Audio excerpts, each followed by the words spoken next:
ang mga animals, no, hindi talaga titigil hangga't hindi napapababa si PBBM. Ayan po, nagpa-meeting po ang mga DDS, ang mga councilor and mayors diyan sa Quezon City. Ano po ang pinag-usapan? Nakumbinsihin po ang mga kanilang mga kongresista na bumoto kay Gloria Arroyo at ibaba si sino ba to, si Bogie D bilang House Speaker.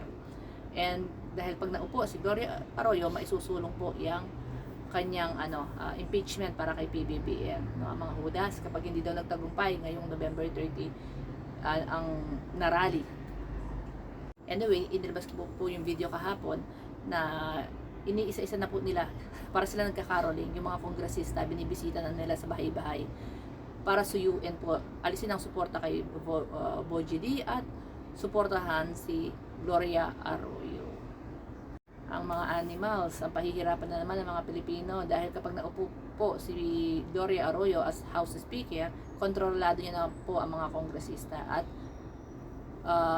pagbobotohan po ang impeachment kay PBBM. Kapag napababa si PBBM, stop na po lahat ng mga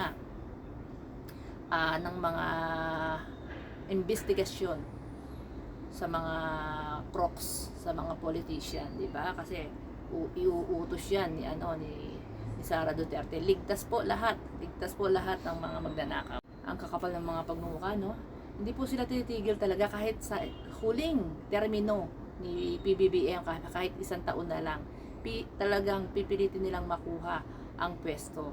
Alam niyo kung bakit? Dahil po hindi mananalo talaga si Sara sa 2028. Pero kapag naagaw niya po ang posisyon, dahil atat na nga siya, is kaya na nilang kontrolin ang election sa 2028. So, kay Comelec Garcia lamang, talong-talo na tayo eh.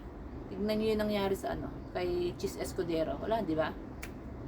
Malinis daw, pinatitigil na yung investigasyon kay Chis Escudero.